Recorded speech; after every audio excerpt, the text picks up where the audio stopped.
Hello সবাইকে।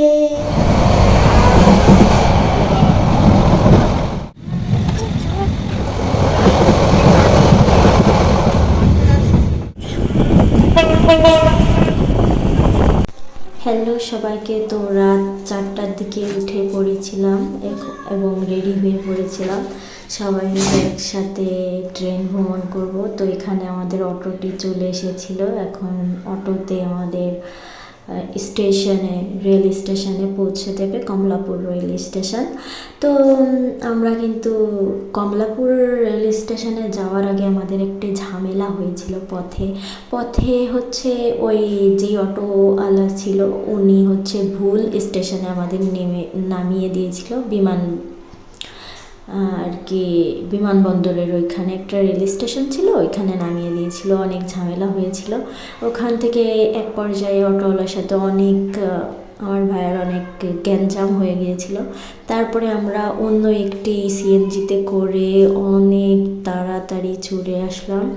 তারপরে এসে দেখি আমাদের ট্রেনটি চলে এসেছিলো। আরেকটু হলে গাইস কিন্তু আমাদের ট্রেনটা মিস হয়ে যেত। আমি যে কী বলবো। পরে আমাদের কমলাপুর রেল স্টেশনে আমরা চলে আসলাম। তো এখানে এসে দেখি প্রথম ট্রেন ভ্রমণ আমার জীবনে। আমি ছোটোকাল থেকেই কিন্তু ট্রেন ভ্রমণের একটা স্বপ্ন মনে মনে এঁকেছিলাম যে আমি ট্রেনে উঠবো। ট্রেনটা কেমন, ট্রেন জার্নিটা কেমন, কেমন অনুভূতি, সেগুলো আমি অনুভব করব। আমি শুধু বইতে পড়েছি ট্রেন চলছে ট্রেন চলছে রাত দুপুরে, ওইখান থেকে ওই কবিতাটা থেকেই আমার মূলত এই ট্রেন জার্নির প্রতি একটা কল্পনা সৃষ্টি হয়েছিল ছোটোবেলা থেকে। তো ফাইনালি কিন্তু আমি ট্রেনে উঠে পড়েছি। আমার কিন্তু অনেক ভালো লাগতেছিল আর শান্তি লাগতেছিল যে এই ছোট্ট একটি বেলা, সেই ছোট্টবেলায় আমি যেটা মনের ভিতর কল্পনা করেছিলাম যে আমি ট্রেনে উঠবো, অনেক লং জার্নি করব, ঘুরবো। তো আমার সেই আশাটা পূরণ হয়ে গিয়েছিল। আমি কিন্তু এই দিনটায় আমি খুব হ্যাপি ছিলাম। আর আমি হ্যাপি হলে আমার অনেক শান্তি লাগে, প্রত্যেকটা মানুষেরই লাগে। তো আমরা কিন্তু এখানে সবাই রেডি টেডি হয়ে একদম খাওয়া শুরু করে দিয়েছি, সকালের ব্রেকফাস্ট। আসলে আমাদের এই দেখুন কি সুন্দর ভিউটা, গ্রাম সাইডে যখন ট্রেনগুলো চলে শীতের সকালে, কুয়াশাচ্ছন্ন রাস্তায় এত দারুণ লাগে, মারাত্মক দারুণ। আসলে জীবনে ভ্রমণ করা কিন্তু অনেক ইম্পর্টেন্ট একটি বিষয়। আর ভ্রমণ করলে মনটা অনেক ভালো থাকে। আর আমাদের পৃথিবীতে অনেক অজানা রহস্যগুলো আছে, অনেক অজানা সৌন্দর্যগুলো আছে যেটা আমরা সঠিকভাবে দেখতে পারি না। কিন্তু আমরা যদি ভ্রমণ করি সেটা আমরা নিজ চোখে দেখে অনেক কিছু অনুভব করতে পারি এবং প্রকৃতির কাছ থেকে অনেক কিছু শিখতে পারি। তো প্রথম এই ট্রেন জার্নিটা আমার জীবনের প্রথম অনুভূতি। এত ভালো লেগেছে আমার, কি বলবো। যারা প্রথম ট্রেনে উঠবেন তাদের ঠিক একই অনুভূতি হবে। সব মিলিয়ে আমাদের ট্রেন ভ্রমণটা কিন্তু অনেক দারুণ ছিল। আর আমি এখানে আমাদের পুরো 13 ঘন্টা লেগে গিয়েছিল এই জার্নিতে। আর আমি ঘুমিয়ে পড়েছিলাম। তো আমাদের ট্রেনটি ছাড়ছিল সকাল 6টা কত মিনিটের জন্য আমার মনে নেই, কিন্তু ট্রেনটি তখন ছেড়েছিল। ট্রেনের ভিতরে অনেক খাবার বিক্রি করতেছিল। ওখান থেকে আমার আম্মু আমার ভাগিনার জন্য চকলেট কিনে রেখে দিয়েছিল, বলেছিল এটা আমি খাবো, কিন্তু আদৌ সে এটা খাবে না।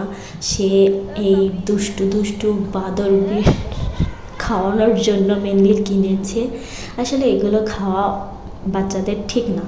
তো ট্রেন জার্নিটা অনেক মজার, কিন্তু মাঝে সাঝে একদম টায়ার্ড হয়ে পড়ছিল আমার ভাগিনারা। আমি ঘুমিয়ে পড়েছিলাম সকালে।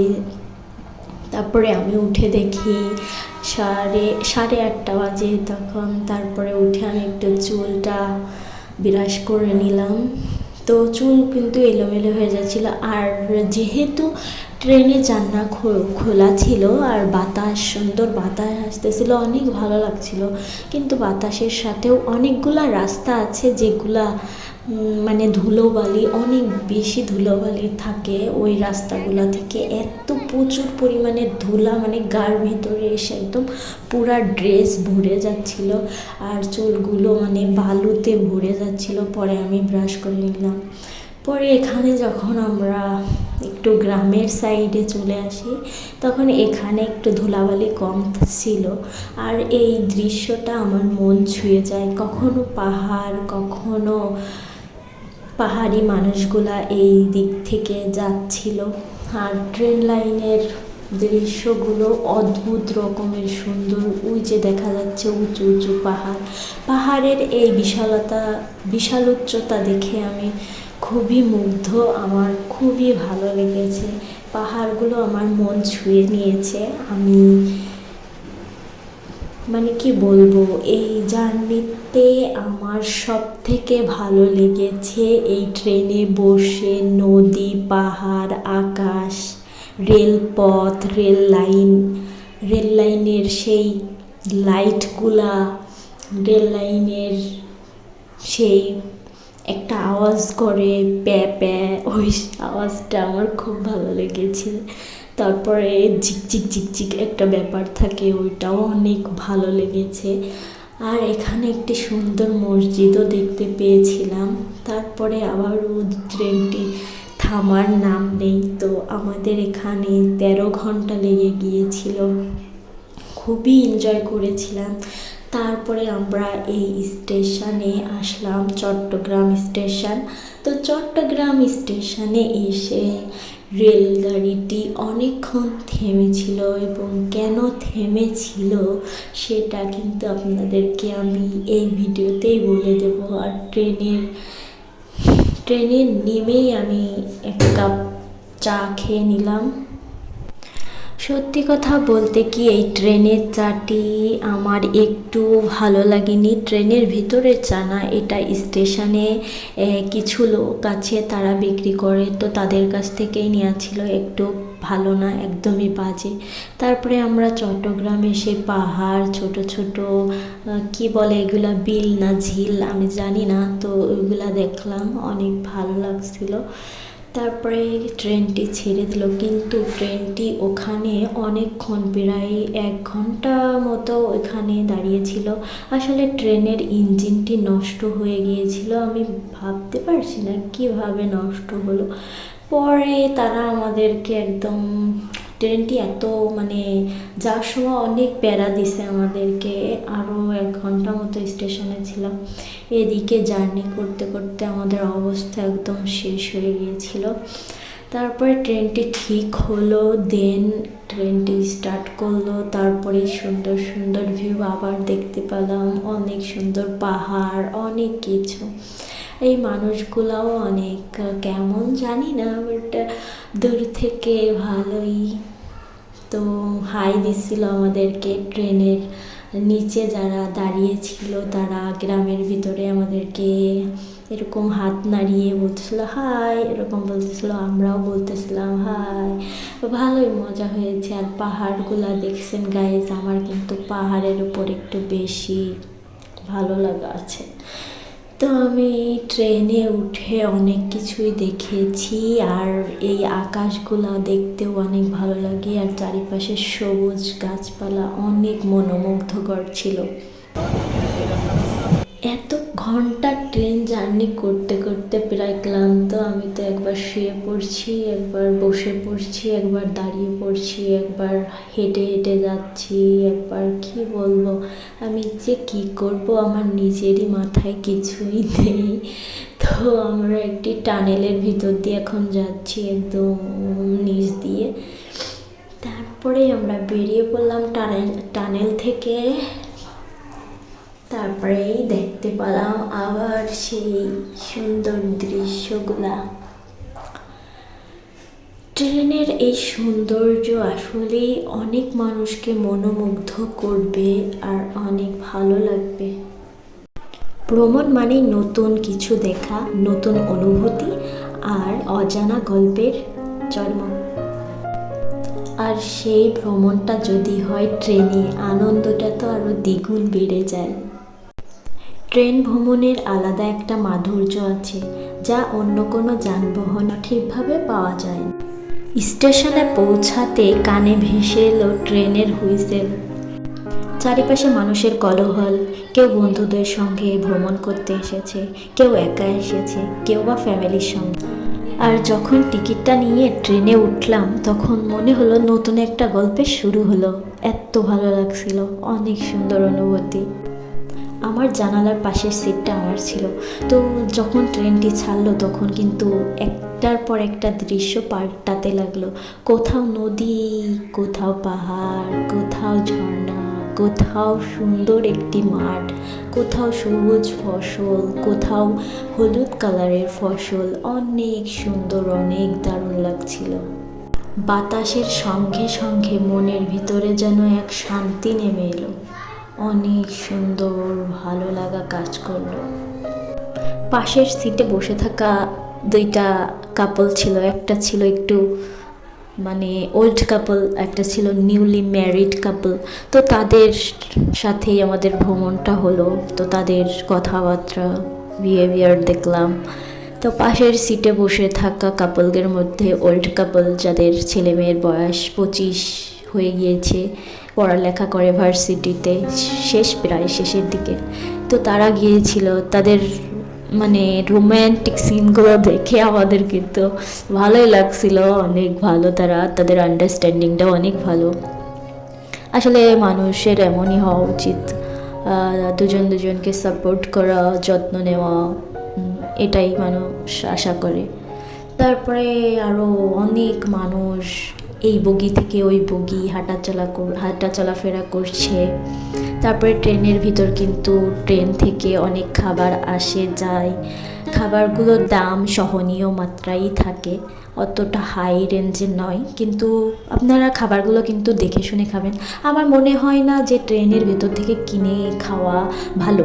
আসলে আমরা যাওয়ার সময় গরুর মাংস রান্না করে নিয়েছিলাম, আর সাদা ভাত রান্না করে নিয়েছিলাম। অনেক বড় একটা লং জার্নি, তো এই জন্য আর কি আমরা রান্না করে নিয়েছিলাম। আর দুপুরবেলা আমরা গরুর মাংস আর সাদা গরম ভাত খেয়েছিলাম ট্রেনের ভিতর বসে। গাইস, এই অনুভূতিটা কেমন, শুনতে এত সুন্দর লাগছে, আসলে উপভোগ করা তো আরও বেশি সুন্দর। আর এখানে আমি আমার ভাগ্নির সাথে একটু হাত মিলিয়ে ভিডিও করে নিলাম। সে অনেক উত্তেজিত, ট্রেন ভ্রমণটা তার খুবই ভালো লেগেছে। আর সে আমার সাথে শুধু ভিডিও করতে চাচ্ছিল, আমি ভিডিও করব, আরও করবা? তো বলে যে হ্যাঁ, আরও করবো আন্টি, অনেক ভিডিও করব। তাই বলছি আচ্ছা ঠিক আছে, করো। এই প্রথম ট্রেন জার্নি করলাম আমরা, অনেক বেশি ভালো ছিল। আর কি বলবো আপনাদের।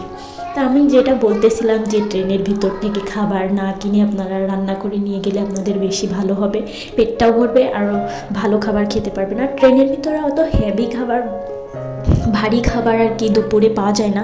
তো আপনারা বাসা থেকে বানিয়ে নিয়ে গেলে এটা আপনাদের জন্য বেস্ট হবে। আর মনে করেন যে ট্রেনের ভিতরে যেই ফাস্টফুড আইটেমগুলো আসে ওটা একটু দেখে শুনে খাবেন। ওই বার্গার আর ওই কাটলেট, এগুলো আমার ভালো লাগেনি, তেমন টেস্ট নাই। আর কি বলবো, ওগুলা থেকে একটু বিরত থাকবেন। আপনারা কফিটা খেতে পারেন, ট্রেনের ভিতরে যে কফিটা তারা বিক্রি করে ওটা অনেক ভালো ছিল, ওটা খাওয়া যায়, কফিটা একদম পারফেক্ট। আর চাটাও ভালো, চাটা খেতে পারেন। কিন্তু ওই বাইরে যে স্টেশনে যে চা বিক্রেতা আছে তাদের কাছ থেকে কখনোই খাবেন না, কারণ তাদের চা একদমই ভালো না, ওইখান থেকে খাবেন না। আর বললাম, ট্রেন ভ্রমণ করার জন্য আপনারা খাবার কিন্তু বাড়ি থেকে রান্না করে নিয়ে যাবেন, অনেক মজাও লাগবে, আনন্দও লাগবে, আপনারা পেট ভরে খেতেও পারবেন, কারণ দুপুরবেলা অনেক খিদা লেগে যায়, এই ক্ষুধা থামানো যায় না। তারপরে আমরা ফাইনালি চলে এসেছিলাম কক্সবাজার রেলওয়ে স্টেশন, গন্তব্যস্থল। এখানে আমার খুব ভালো লাগছে, শান্তি লাগছে। আর এখানে দেখুন কক্সবাজারের এই স্টেশনটা এত দারুণ, বাংলাদেশের মধ্যে বেস্ট একটা রেলওয়ে স্টেশন এটা, অদ্ভুত সুন্দর, একদম পরিষ্কার, কি বলবো গাইস। আপনারা ভিডিওটা দেখলেই বুঝতে পারছেন। আর যারা যারা গিয়েছেন কক্সবাজার রেলওয়ে স্টেশনে তারা তো জানেন এখানের পরিবেশটা কত সুন্দর আর কত গর্জিয়াস। আমার এক মুহূর্তের জন্য মনে হয়েছিল আমি মনে হয় বাংলাদেশের বাইরে চলে এসেছি এই রেল স্টেশনটা দেখে। অনেক সুন্দর একটা রেলওয়ে স্টেশন।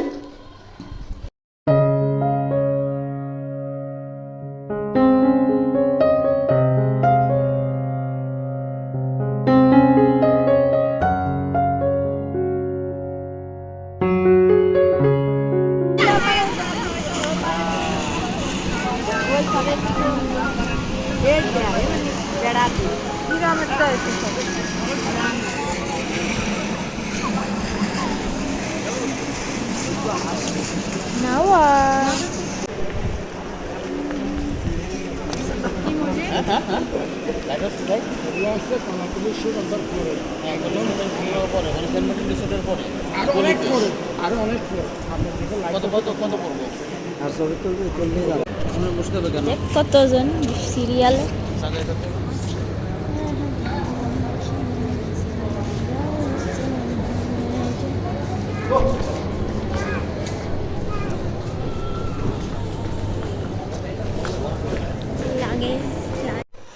তো বন্ধুরা নেক্সট পার্টে কিন্তু আরও বড় চমক বড় ধামাকা আনতেছি। ব্লগগুলোতে আপনারা দেখতে থাকবেন এবং পেজে কিন্তু একটা ফলো দিয়ে যাবেন আর কমেন্ট কিন্তু করবেন অবশ্যই কেমন লেগেছে ট্রেন ভ্রমণে।